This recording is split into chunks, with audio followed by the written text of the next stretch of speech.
Muito rápido, o tempo do pastor está muito rápido, mas assim, a história de vida do senhor é uma história que impactou gerações. O senhor passou pelo presídio, foi isso? Esse é o termo certo? O senhor se converte lá dentro e, como uma arma secreta, hoje o senhor tem pregado o evangelho no mundo todo. E muitas pessoas hoje têm o sonho, têm o desejo. Quando Deus quer fazer algo na vida da pessoa, não importa onde ela esteja, o milagre acontece. Como foi essa trajetória do senhor da conversão e hoje se tornar uma grande referência do evangelho de Cristo? Dois pontos importantes para nós começarmos é que o ambiente em que você cresce, ele não determina onde você chega. Em um contexto diferente, o Josias, na Bíblia, teve o pai Aminon, o avô Manassés. Aminon era um crápula, um idólatra. Manassés, seu avô, segundo a tradição e não a Bíblia, acredita-se que fora ele que cerrou Isaías ao meio. A Bíblia nos ensina que ele entregou os filhos para deuses, matando seus filhos, sacrificando no vale de Inom. Ele fechou a porta do templo, perdera o livro da lei. Ele tirou Deus de dentro do templo e colocara deuses lá dentro. O que ocorre?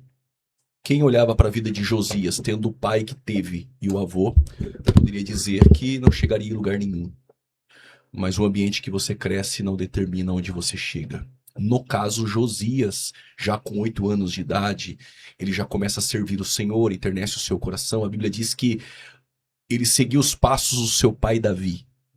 Davi não era pai biológico, mas pais biológicos já eram filhos biológicos. Pais espirituais já eram filhos espirituais.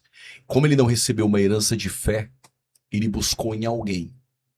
Diferente de Timóteo, que tem Eunice Lloyd como mãe e como vó, recebeu uma herança de fé. Desde a meninice, desde a sua infância, as Sagradas Escrituras. Quem está me ouvindo, não importa o ambiente que você está, no caso Josias já era crente. Tem pessoas que estão me ouvindo que estão em um ambiente horrível. E o segundo ponto é, não existe um lugar tão longe onde a graça não possa alcançar. A graça redefine destinos. E foi exatamente o que aconteceu. Eu não tinha pais evangélicos, não tinha pai pastor ou pai evangélico, mãe, mas eu tinha uma namorada crente, de uma família crente. A mãe dela, na época, era dirigente do ciclo de oração. E quando eu fui preso, eles entraram em oração. Isso durou mais ou menos 3 anos dentro do presídio. Eu já era envolvido como integrante de uma facção criminosa. Para mim era um pouco mais difícil na lógica humana. Mas para Deus, não há um poço tão fundo onde a graça não possa trazer alguém de volta ou alguém para vislumbrar aquilo que Deus tem. E foi exatamente o que aconteceu. Eu fui para um culto. A Luciene, minha esposa, foi me visitar e ela me chamou para ir para um culto. Eu não gostava de ir para o culto, eu tinha aquele estigma, a pessoa aprontou lá fora, agora lá dentro ele é crente. Eu não gostava de crentes. Mas um dia um integrante da facção criminosa me chamou para ir para o culto. Eu tinha acabado de usar cocaína, dia de visita, eu muito nervoso, a Luciene não tinha ido me ver. E aí ele me chama para ir para o culto. Meu Deus. Fiquei muito nervoso por dentro, né? E aí eu falei, vou fazer o que no culto? Meu Deus. Ainda no efeito da droga, né? Mas eu gostava muito do Baianinho, o vulgo Baianinho. E o Baianinho disse assim, a minha esposa vai passar por uma cirurgia. A esposa dele era missionária. E eu quero ir lá no culto, receber a oração dos bênçãos. Por ele eu fui. E naquele culto, Deus usou uma irmã para falar comigo. Cantando hinos da harpa. O irmão trouxe uma palavra aquele dia. Tinha alguma coisa a ver com o Mar Vermelho, que eu me lembro. De repente, aquelas línguas estranhas, aquela coisa de culto pentecostal. Meu Deus, que forte! E eu na brisa da droga, né? Meu Deus, que forte, pastor. Forte. E de repente, quando eu observo a irmã na minha direção, e falando, assim diz o Senhor. Deus falou comigo. E depois eu saio daquele culto com 2 integrantes da facção. E na conversa eles começaram a zombar, né? Você vai servir a Deus, hein? Olha, E eu já estava nervoso. E quando a irmã falou meu comigo, foi Deus. muito forte. Eu não senti mais o efeito da droga. É como se aquela profecia tivesse me posicionado em um ambiente. E eu tentei, de alguma forma, rejeitar aquela conversa, mas um deles disse que conhecia Deus desde criança, tinha participado de cultos e que ele conhecia a voz de Deus. E quando Deus fala, não tem jeito. Inclusive, ele disse assim: é até bom, Deus disse que você é dele, então você não vai morrer na mão da polícia. E um dia você vai ser. Ninguém tá falando que vai ser amanhã. Aí tudo bem, acabou a conversa. Acredito que meses ou 2 meses depois, tive uma visão extraordinária dentro da cela, acordo chorando Glória a Deus. descontroladamente. Eu acredito que ali a graça me tocou. Pastor Rodrigo, 90% das conversões não ocorrem no culto. No culto ele só levanta a mão e vem à frente. 90% das conversões ocorrem no chiqueiro. Geralmente a pessoa cai em si no chiqueiro, no presídio, na mesa de bilhar, usando crack num terreno, ele cai em si. Ele fala: eu preciso ter com meu pai. É quando a graça alcança, É pastor. quando a graça alcança. Qual o problema? O chiqueiro não tem banho. Você precisa se posicionar e sair dele. E vir até o pai. E detalhe, o pai está sempre no mesmo lugar te esperando. E eu me converti, entreguei o estatuto, não sei se ainda tem esse nome hoje, entreguei o papel que era o estatuto da facção e disse que iria servir a Deus. Teve uma reunião, 26 ou 27 integrantes, e as pessoas dizem hoje, só sai morto, sair é muito, muito difícil. Quando Deus te chama, não há homem, não há facção, não há nada acima de Deus. Quando Deus disse: é para fora Lázaro, quem vai segurar? Quando Deus me chamou, acabou. Que forte, pastor. E sirvo a Deus até hoje. Nunca tive problema com olhar para trás, tentar retroceder, ou no início, os 2 primeiros anos, querer voltar a usar alguma coisa, a me envolver. Eu nunca tive isso. Glória Eu fui a Deus. liberto, ao ponto que na mesma semana eu já não falava mais uma gíria. Inclusive, quem falava comigo dizem, inacreditável. Meu Deus. Parece que eu estou falando com uma outra pessoa, mas é exatamente isso. Esse despertar ministerial, o senhor hoje tem impactado a vida de milhões de pessoas, através principalmente da rede social. A internet é um braço que chega em muitos lugares. E as palavras, ela tem um poder muito forte na vida das pessoas, principalmente para dar um direcionamento. Com o testemunho do senhor, com a mudança de trajetória de vida, obviamente que tem muitas pessoas que estão numa situação complicada que falam: se Deus fez na vida dele, Deus pode fazer na minha vida também. Então é um testemunho muito forte. O que despertou a parte ministerial que o senhor falou? Eu preciso pegar o que Deus, essa chama que está aqui dentro, eu preciso dividir com outras pessoas. Eu quero me tornar um pregador. Foi um desejo ou aconteceu? Eu não posso falar por todos, eu acredito que o que eu vou dizer aqui não seja regra. Mas, geralmente, todos que são pregadores, acredito que nunca desejou. E quem muito deseja, nunca vai ser. Estou dizendo que é regra. Mas eu vejo pessoas hoje que querem ser a qualquer custo. Eu vou para congressos, assim, eventos, quando são bem relevantes. Tem os irmãos em Cristo que eles se submetem a cada coisa. Eles chegam a se humilhar. Pela oportunidade. Pela oportunidade, para sair na foto. Como se estivesse forçando alguém, né, pastor? Com alguém que pode abrir a porta para ele. Uma bajulação desnecessária. Pastor Rodrigo, meu pai colocou no mundo um homem.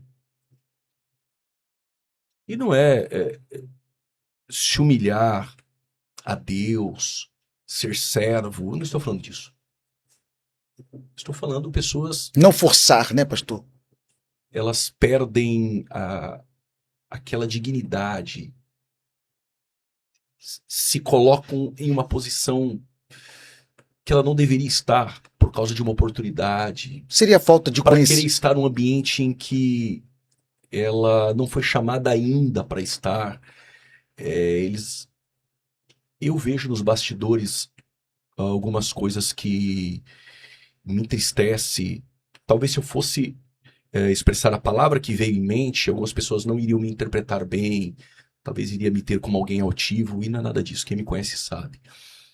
Mas se submeter ao que eu vejo, algumas pessoas se submetendo para ser pregadores, eles podem ser pregadores. O grande problema é as motivações que estão por detrás. E essas motivações, elas não comovem Deus. Essas motivações não vão fazer Deus agir. Se Deus quer, Deus chama. E se você estender as mãos ao chamado de Deus, estou falando não do chamado salvífico, do chamado ministerial, Deus vai fazer. Amém. Você não precisa estar no grande congresso, você não precisa estar marcando reuniões ou pedindo para alguém te apresentar para alguém, para que aquela pessoa seja uma porta. Meu irmão, se Deus tem algo na sua vida, o Samuel não se assenta à mesa enquanto aquele que Deus tem algo da vida dele não chegar. Isso é forte, hein, Tu pastor? pode estar no pasto. Se Deus tem algo na tua vida, ele te chama lá. Tu pode estar escondido em Midian, foragido da justiça, porque tu matou um egípcio. Um dia sarça arde, Deus fala contigo, Deus te chama. É muito Tu forte. pode estar no caminho de Damasco, pegando cartas na contramão de tudo aquilo que é o reino, para prender cristãos. Se Deus tem algo na tua vida, tu vai ouvir Saulo, Saulo. Pastor, quem é escolhido, então não tem escolha. Eu não tenho um viés calvinista. Deus, ele chama para o ministério, e se você aceita essa chamada, Deus é exclusivista. Ele não exige muito, ele exige tudo. E como lidar com o dom? Tem pessoas que dizem assim, pastor, eu tenho um dom, eu nasci para isso, mas não tenho caráter. Nos céus, o que vale não é o talento. O que vale é o caráter. 7 igrejas da Ásia, relatório dos homens, relatório dos céus. Igreja de Esmirna, relatório dos homens, pobre. Relatório dos céus, rica. Igreja de Laodiceia, relatório dos homens, rica sou, nada tenho falta. Relatório dos céus, pobre segue nu. Filadélfia, relatório dos homens, tem pouca força. Relatório dos céus, não negou meu nome, então diante de ti pus uma porta aberta, a porta que Deus abre, ninguém fecha. Ou seja, o que os homens falam sobre você não importa. O que vale é o que a eternidade diz sobre. Quando Deus vai chamar Arão para o ministério, o Arão está no pé do monte fazendo bezerro. Deus está no topo do monte falando com Moisés. Meu Deus. Deus fala para Moisés, o teu irmão vai ser meu sumo sacerdote. E o Arão, no pé do monte, fazendo o quê? Bezerro. Se eu estou no pé do monte, eu não chamo Arão. Mas quem chama não olha do pé do monte. Quem chama, chama do topo. Então ele vê sobre Arão o que nós não vemos. Ninguém é chamado como Arão, Meu que tem a Deus. honra, diz o autor aos Hebreus. Teu irmão, ele vai carregar a mitra na cabeça como a lâmina, santidade ao Senhor. Arão tá como? Fazendo bezerro de ouro. Teu irmão vai carregar campainhas, ombreiras, peitoral de juízo, 12 pedras, éfode, veste de linho, e vai entrar no meu santíssimo. Arão tá como? No pé do monte, fazendo bezerro. Deus não trabalha com currículos e talento. Deus trabalha segundo aquilo que ele vê do topo do monte e o que os homens no pé do monte não vê. Deus enxergou algo naquele que ele chamou que só Deus sabe, só Deus conhece. Então nós não precisamos nos apresentar a homens e querer colocar na mesa dos homens nossos currículos. Deus não trabalha com currículos. Currículos fala do ontem e do hoje. Deus trabalha com base naquilo que ele vê. Meu e ele não Deus. precisa dar satisfação aos homens. Voltando na tua pergunta, o desejo ministerial no meu coração. No presídio, a obra é completamente antagônica à obra aqui fora. Deus tem pressa. É tudo muito rápido, é tudo muito rotativo. As pessoas estão passando ali, estão indo removidas, se usar a expressão bonde. São removidas para outro lugar, então a igreja é um pouco rotativa. Alguns permanecem. A carência de liderança. Agora imagine, alguém está no crime, ele não respeita autoridade nenhuma. E agora ele se converte, ele respeita um pastor. Então tem esse Que respeito. roubou que nem ele, que matou talvez que nem ele, que vendeu drogas que nem ele, enfim, cometeu algum delito. Agora ele é submisso àquele pastor. E essa submissão exige. E existe. Por quê? Porque a palavra de Deus ensina assim. Se você olhar para os crentes dentro do presídio, estou falando crente. Tem alguns que têm algum problema com o crime, e ele se esconde ali por um tempo na igreja, e ele até tenta, é honesto, é sincero. Tem aquele que tem má intenção, mas lobo não consegue comer capim por muito tempo. Estou falando ovelha. Se você olhar para as ovelhas dentro do presídio, na cela do presídio, que chama a cela da igreja, Bíblia na mão. Lê Bíblia o dia todo. Logo, o despertar ministerial, Deus usou pessoas para falar comigo que ele tinha pressa. Então, quando Deus fala que tem pressa, eu não me acomodo. O que eu fiz? Eu li a Bíblia descontroladamente. Eu começava a ler 8 da manhã, eu terminava 10 da noite. O senhor tem noção, pastor, de quantas vezes eu consigo ler a Eu li Bíblia? 26 vezes dentro do presídio. Meu Deus. Aí aqui fora eu li mais uma, 27. Devido às agendas, eu não tenho aquele tempo para ler toda. Mas o que eu faço? Eu separo por estudos, né? Eu leio alguns capítulos, faço estudo, escrevo livros, pesquiso. Então eu tenho a minha rotina. No entanto, pastor, eu acordo todos os dias 5 da manhã, 5:30 da manhã. Exceto agora que o culto foi cedo, eu consegui dormir uma. Eu começo a ler 10:30, 11 horas, meia-noite, eu termino 5 da manhã. Eu ainda tenho isso. Nós Meu fazemos Deus. jejum de 3 dias. Hoje é difícil alguém que trabalha. Sim. Nós não trabalhávamos. Jejum 3 dias. No segundo dia eu não conseguia levantar deitado.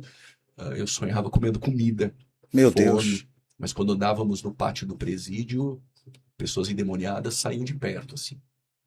Mas nós vimos muitas coisas. Batismo com o Espírito Santo. Eu imagino, cura, pastor. Coisas extraordinárias. O meu desejo pela palavra foi algo muito espiritual, muito divino. Acredito que foi o toque de Deus. Alguém que não lia nada, agora lê muito. Então eu lia muito. E eu gostava muito das cartas de Paulo, principalmente cartas pastorais. Tito, Timóteo. E eu acredito que era o próprio Deus me levando a uma direção também ministerial.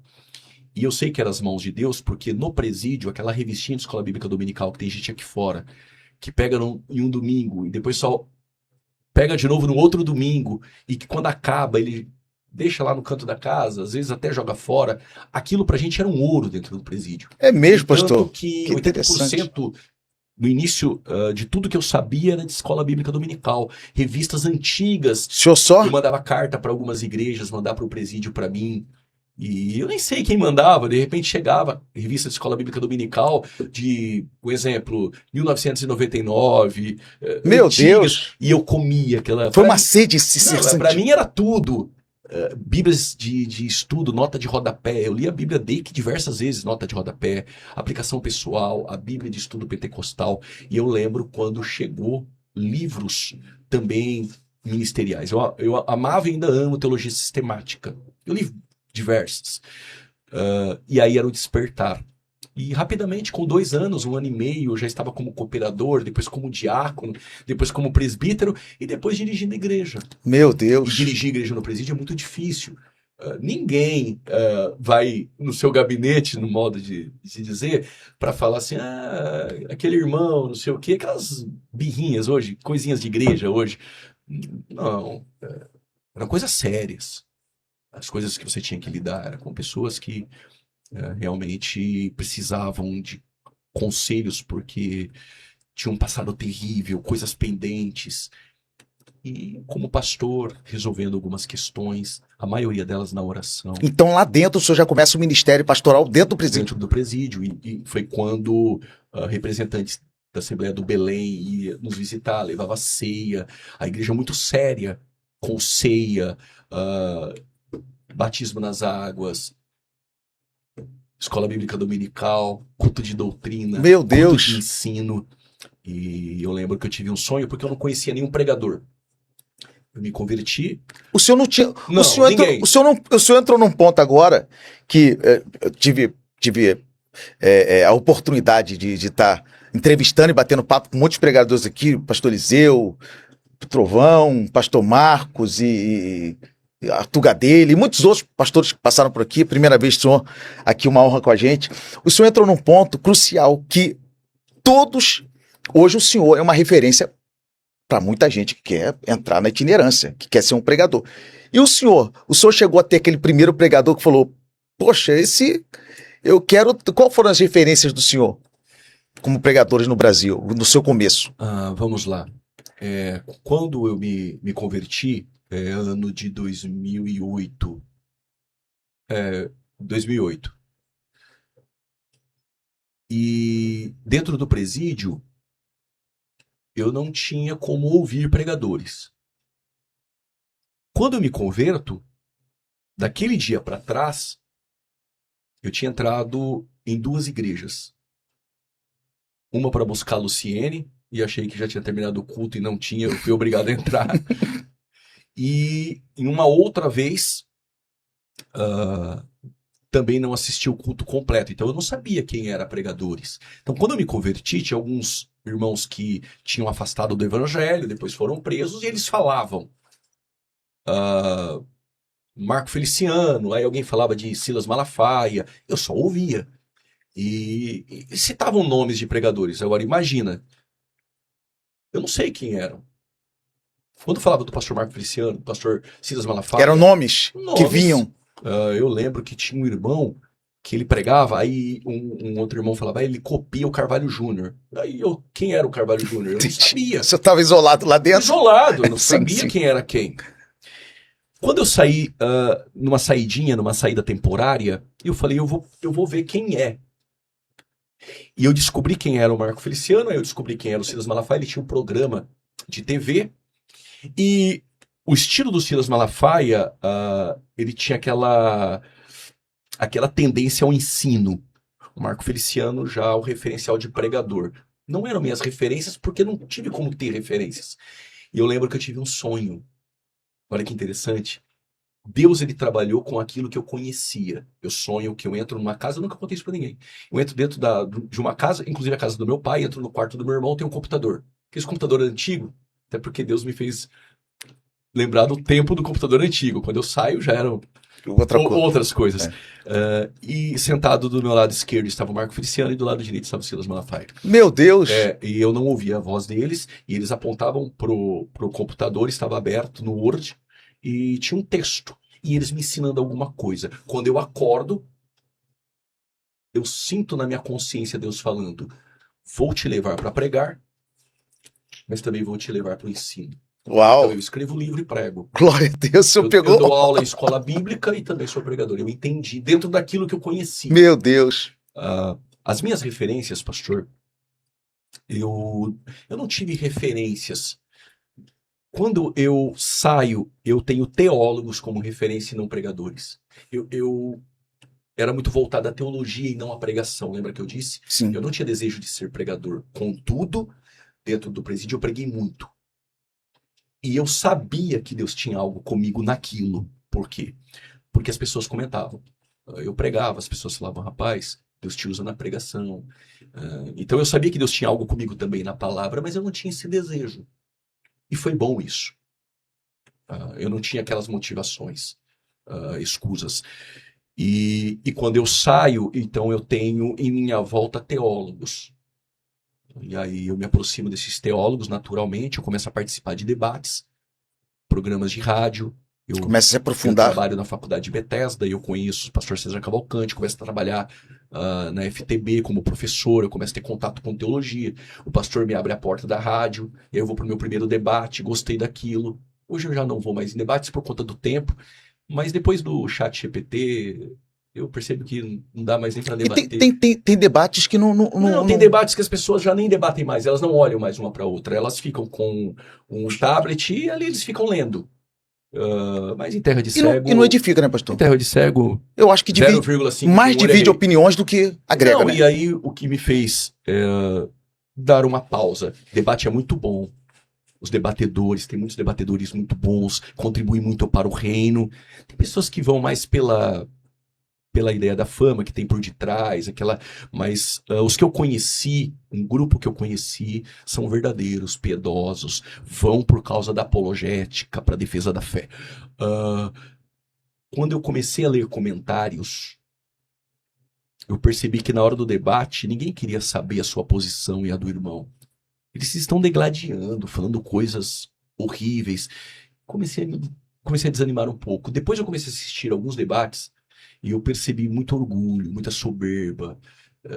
de debatedores, e eu fui desanimando, pastor.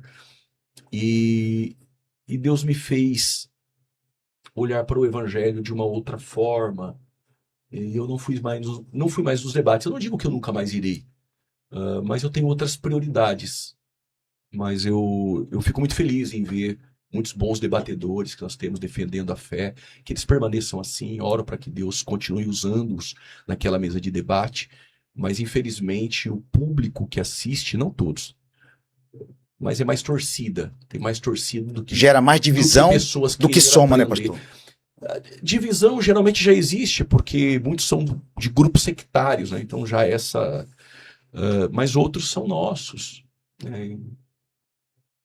O debate ele edifica alguns, mas outros não querem saber. O senhor acha que muitos hoje querem forçar o ministério de pregação para viver do evangelho como pregador? Ou não tem uma motivação mais real? Eu quero ser um pregador, como você falou. Quem quer começar a pregar, começa a pregar nas esquinas, Senhor, aqui, ali. Ninguém sabe o que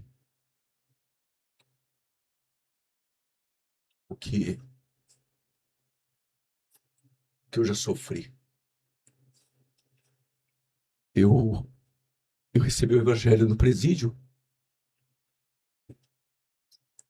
Foi outra coisa. Amém. A graça, a simplicidade, os milagres.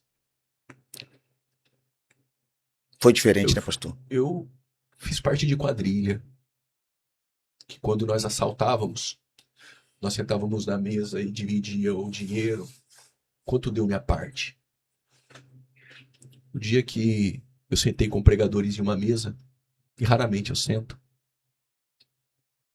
eu vi um falando para um outro: você vai pregar lá? Quanto que deu lá? Isso é conversa de bandido. Isso é conversa de facção. E eu vim para a igreja, tocado Amém. pela graça. Amém. Quando eu vi um pregador falar para o outro: quanto que deu lá? Eu falei: eu tô conversando com um bandido. Aí eu tenho que levantar dessa mesa. Não, essa mesa não me cabe. E levantar dessa mesa me causou muito mal. Custa caro, né, pastor? Custa caro. Eu fui atacado. Pessoas não falam comigo. Eu fui desprezado muitas vezes. E graças a Deus. Quando eu oro, um senhorzinho de idade, ímpio, tinha servido a Deus no Carandiru. Quando eu me converto, ele diz assim, do rap: meu nome é Juliano, ele me chamava do vulgo, ainda não gostava. Posso te dar um conselho? Eu falei: pode. Ele disse: você é de verdade. Eu vi você na facção e vi você sair. Vou te dar um conselho. Quando for orar, peça a Deus te apresentar os amigos dele para ti. Olha. Quando eu sento na mesa sozinho, eles não querem sentar comigo, muitos deles, não todos. Eu dou graças a Deus porque é a resposta da minha oração. Amém. Eu não sento com canalha. Amém. Ministério de corte para falar mal de irmão, isso não é ministério. Essa divisão tem pesado muito, Pessoa né, pastor? que cresce porque fala mal, cresce porque é uma quadrilha da fé, eu vou encontrar este no juízo final. Amém. Amém. A Bíblia diz que nós iremos julgar até os anjos. Eu vou ver muitos destes. Então é tempo de se arrepender. É mudança de vida, né, pastor? Então, pastor, a pergunta que o senhor me fez, eu não vou declinar da resposta, mas acredito que muita gente quer ser pregador para andar de avião, para estar em bom hotel e receber boa oferta. Não está pela causa do evangelho. E isso eu tenho certeza. Mas tem muita gente séria, E tem muitas pessoas verdadeiras. Pastor, é um ministério árduo, né? Porque o senhor... Tem pessoas que fazem a obra de verdade. Detalhe: eu nunca disse que a pessoa não pode receber uma oferta. Eu nunca disse isso. Um dia alguém disse, mas o obreiro é digno do seu salário, pastor Juliano. Eu disse, claro, eu não nego o texto. Mas quem contrata o funcionário para trabalhar é ele que define o salário. Não é quem é Não é o contratado. funcionário que define quanto ele vai ganhar. Isso é muito forte, hein? Olha. Eu sou obreiro, eu faço a obra. Eu sou funcionário da casa. Quem é o dono? É Deus. Então eu não estipulo o valor. É ele que define. O pastor da igreja que define. E tem um detalhe. O obreiro é digno do seu salário. Qual obreiro? O porteiro, que quando eu chego não dou a paz do Senhor, porque eu tenho fama. O irmão que busca minha mala no aeroporto, que eu desprezo, que eu jogo as malas para ele carregar, e trato o pastor que vai me buscar como se fosse ninguém. Quem é o obreiro? É o que olha o teu carro enquanto tu tá pregando? Lá no estacionamento da igreja? Quem é o obreiro? É aquele que está no dia a dia trabalhando na igreja? O obreiro é aquele que vai lá, prega 1 hora, volta embora, tá no melhor hotel, come no melhor restaurante e ainda exige 7 mil, 10 mil para pregar e vem usar texto bíblico para dizer para mim que você é digno do seu salário? Você é, mas quem define o teu salário é o pastor da igreja. Quem define a tua oferta é o pastor. Se a oferta é pouco, se a oferta é muito, não importa. Quem define é ele. E se você vive pela fé e essa itinerância, já que é ministério, fica tranquilo, meu irmão. Se é ministério, o dono do ministério vai... E tem convicção que Deus está contigo? Claro. Ele vai suprir. E se você faz a obra para homens que amam a obra, esses homens vão te honrar, não? Amém. Agora, eu não tenho direito de exigir. Aí uma irmã disse assim, mas o cantor famoso, secular, ele põe o nome dele lá e ganha 200 mil. Por que eu não posso cobrar 30? Eu disse, porque o Gustavo Lima, ele usa o nome dele. O nome dele. Você não tem procuração para usar o nome de Jesus para fazer negócio. O nome que eu uso é de Cristo. Meu Deus. Se eu uso o nome de Cristo, eu não uso o meu. Eu vou fazer negócio com esse nome. Isso é muito forte. Aonde está no texto bíblico que eu posso fazer negócio com o nome de Jesus? Então, menos quadrilha e mais servos. E aí, pode pular agora, me xingar amanhã depois. Não importa, meu irmão. A verdade é uma só. Eu sei de onde eu saí. Eu sei o que é quadrilha, eu sei o que é facção e eu sei o que é ministério. Se eu pregar numa igreja, o pastor me der oferta, se eu quiser receber, eu recebo. Em muitos lugares eu abri mão. Senti no coração de abrir mão. Por quê? Porque eu fui para a Itália e eu fui para dentro da tesouraria e o obreiro, um ex-muçulmano. E conversando com o pastor da igreja, com alguns irmãos, percebendo que a obra é carente. O aluguel da igreja lá é quase 2.000 euros. E o pastor disse que tem pregador que sai do Brasil, compra ele a passagem dele de ida, de volta nem compra. E vai lá e fica pedindo agenda. Só que ele posta nas redes sociais todos os países que ele vai em inglês ver, para falar que pregou em um monte de país. Ele comprou a passagem e foi. Aí fica na casa de uma pessoa 1 mês, fica 20 dias na casa de outra, 1 semana na casa de outra, é peso. E procurando agenda, pedindo agenda. Tudo bem. Aí o assessor liga, irmão, quer ter o pastor tal aí na sua igreja? O pastor fala, claro. Claro que eu quero, claro. A obra que é carente, Claro. O pregador numa quinta-feira, 1.200 euros. O aluguel é 1.500. Os irmãos na Europa, nos Estados Unidos, trabalhando, as esposas fazendo faxina em casa, de noite, todo dia. É pesado. E levar o dízimo. O aluguel pagar suado, para mim pregar uma noite e levar o valor do aluguel da igreja do mês, não é certo, pastor. Tem coerência. Tem coerência. Agora, te chamou, tirou você do Brasil, Te convidou. Te convidou. Pastor, a igreja só pode fazer isso aqui, tá bom, glória a Deus. É diferente, bem, né? É diferente. É diferente. E outra, cheio de exigências, como se fosse um artista, ok. E aí, estou na Itália, aí ouvi aquilo, fiquei sabendo que o pastor não dá 10% do dízimo dele, ele dá 30% do que ele recebe, senão não bate. Quando ele foi me dar a oferta, eu tinha direito de receber. É oferta. Sim. Eu não cobrei esse tipo de valor. Se eu quisesse, eu pegava. Eu disse para o pastor, eu não quero. E tem mais. Conversei com a minha esposa antes, tem minhas bíblias, livros que nós vendemos. Eu falei, vamos pegar um pouco aqui, os livros que eu vendi eu dei como oferta, e falei, fica o aluguel aí da igreja. O senhor hoje é próximo mês. escritor, pastor, palestrante, o senhor da formação de escatologia, E esse o senhor... menino ex-muçulmano começou a chorar na sala da Glória a diretoria. Deus. Não é por menos, Então, né, minha pastor? pregação de 1 hora não falou tão forte aquela atitude. Estou dizendo que todo mundo tem que ter essa Sim, atitude. sim, Porque daqui a pouco os teólogos de rede social sim. comentam, então tem que devolver. Não estou dizendo isso. Cada caso é um Eu caso. senti Sim. no meu coração, é oferta. A igreja pode te dar aquilo, leve, Amém. glória a Deus. Amém. Você foi lá, pregou e a igreja quis te honrar, seja honrado. Vai almoçar com a tua família, paga suas contas, até porque você Amém. saiu da tua casa, deixou de trabalhar, enfim. Mas não é certo. Pastor, e como dividir a família? Porque o senhor tem... É admirável que onde o senhor está, a sua esposa está, né? Eu procuro levar a esposa, né? Eu sofri 10 anos dentro do presídio. A Luciene ficou 10 anos na fila de um presídio no BV. Meu Deus, No pastor. local de trabalho dela, não podia falar que o marido é presidiário, senão mandava embora. Porque no Brasil, bandido bom é morto. Então, imagine a rejeição. Uma guerreira. Imagine o preconceito. Seu esposo é preso, manda embora. E outra, né? No dia a dia é árduo para quem tem um parente preso. Eu estava comentando com a minha esposa sobre a história do senhor ontem na mesa. E ela falou, mas como é que ela suportou Exatamente. 10 anos esperando ele sair de lá? Imagine, minha esposa falando ontem para mim, imagine o que essa mulher não ouviu. Podia ter casado com tanta gente boa, escolheu logo um ex-presidiário. Tá iludida ainda, porque vai sair de lá e quando sair, se sair pior, vai sofrer 2 vezes. 2 vezes.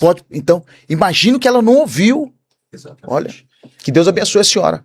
E onde nós vamos 99% das minhas agendas, ela está comigo. Mas Glória a eu pergunto Deus. para a igreja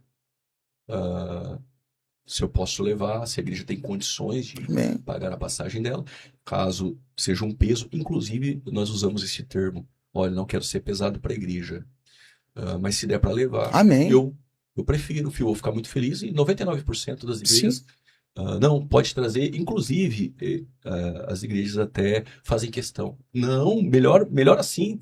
Traga a esposa e onde a Luciene vai. Eu acredito que eu até volto nem porque a pregação é boa. Porque as irmãs gostam muito da Luciene, enfim. E a Ana Júlia, nós viemos, 2 meses eu estou na Europa pregando. A Ana Júlia está também, minha filha. Que bacana. Eu consigo conciliar. E o Deus que chama também é o Deus que cuida da família. Pastor, o que tem mais aqui na Europa que está faltando no Brasil? Muitos pregadores vêm para cá atrás do euro, aí depois sai reclamando que se ilude que é o euro. Aí vai embora reclamando, murmurando. É verdade. Eu fico muito feliz. Nesses 2 meses eu preguei em alguns países e fui muito bem recebido. Teve dias que dormi no melhor hotel, tive dias que dormi em cima da igreja, teve dias que dormi na casa de alguém, mas em tudo o que fica são os momentos com a família, os irmãos em Cristo que Jesus me apresentou, que são amigos dele. Amém. Como nós estamos nos conhecendo Amém. aqui pessoalmente, almas se convertendo, nativos vindo para Jesus, pessoas transformadas, Deus renovando pessoas. Estas coisas, aí não tem oferta, não tem euro, não tem melhor hotel, não tem pior, essas coisas marcam. Pastor, o Brasil está passando, para finalizar por causa do horário do senhor, o Brasil está passando por um momento muito delicado. Eu tenho a minha opinião, não quero expor aqui minha opinião, mas nós precisamos entender que a direita no Brasil está se dividindo. Há um pastor que era de direita e hoje está se declarando contra a família brasileira, o conservadorismo. Ele é do Rio de Janeiro. E isso tem dividido a opinião de muitos crentes. E acaba deixando crentes ignorantes no meio do muro. Será que ele está certo? Será que ele está errado? Qual o papel hoje do cristão, hoje do pastor na política? Se nós tivermos a frente parlamentar do cristão, o Brasil vai de mal para pior. Essa é uma pergunta que eu queria falar hoje do senhor, do posicionamento de hoje dos pastores dentro da política. A gente precisa ter uma frente lá. E se o senhor, futuramente, se Deus chamar o senhor se colocaria à disposição também para ser aí um deputado, alguém que vai legislar leis? Pastor, Eu recebi um convite. Eu estava nos Estados Unidos. A proposta era muito boa. Muito boa.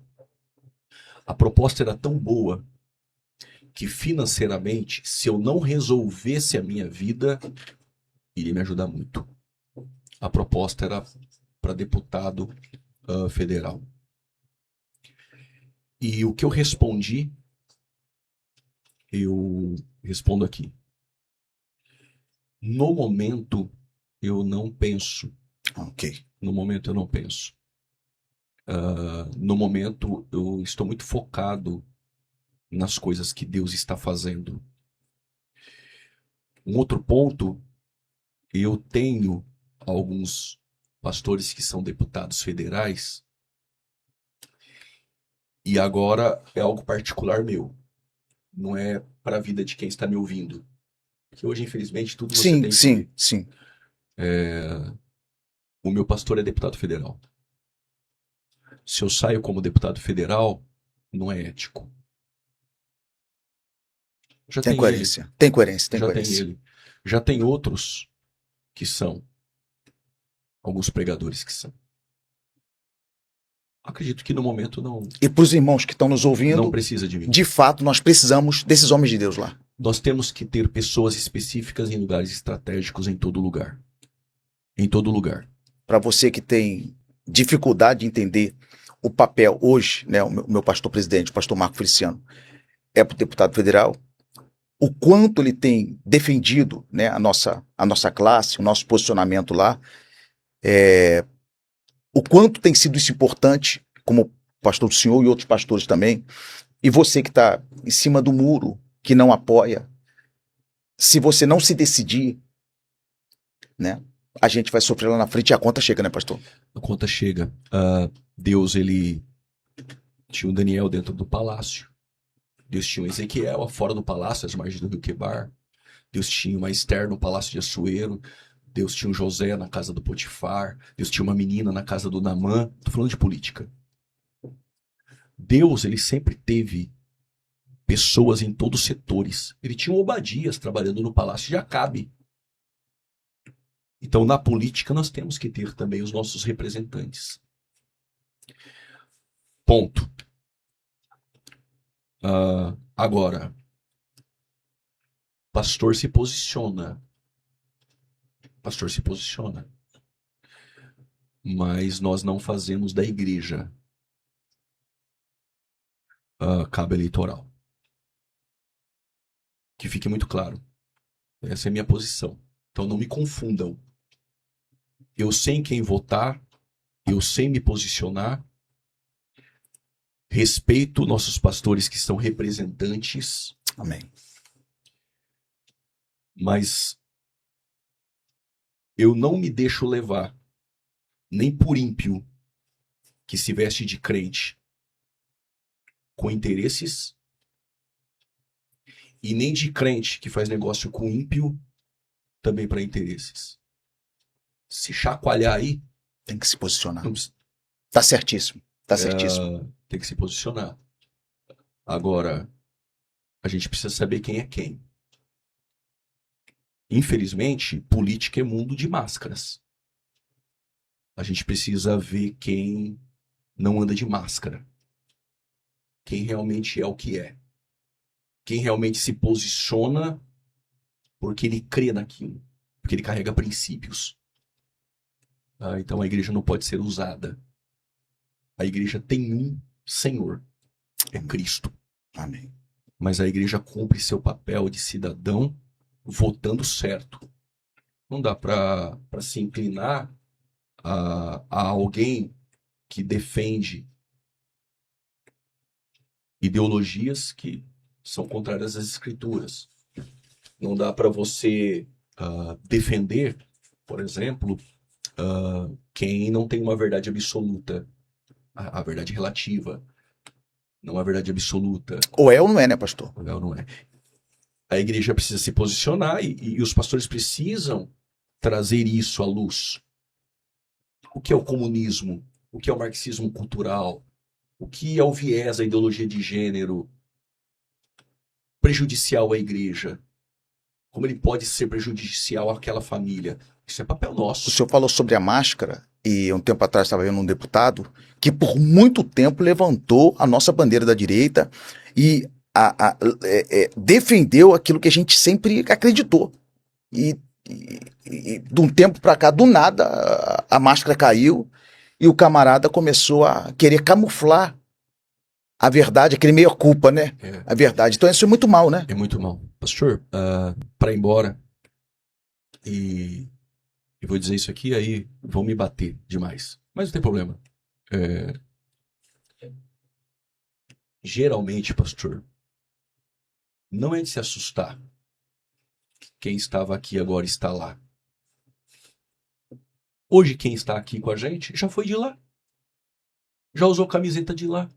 Já levantou bandeira de lá. E na época que ele levantava a bandeira lá, a pergunta é, será que ele não sabia que lá o viés era marxista? Ah, ele errou. É porque na época que levantava-se a bandeira lá, ele tinha interesses lá. E quando acabou lá, agora está aqui. E política, pastor, só os verdadeiros permanecem. Porque daqui a pouco, quem está aqui, corre para lá. E daqui a pouco, quem está lá, está aqui. E o povo, geralmente manobra, não lê, vive só do que recebe como fake, acredita e é manipulado. Quando for votar em alguém, vê a história. A história não dá para ser manipulada. A história. A história é a história. O senhor tem a sua história, eu tenho a minha história. Então a história define. Agora, dependendo de alguns que eu vejo, bebe cachaça a semana toda, depois vem no púlpito da igreja dizer que tem que defender princípios cristãos.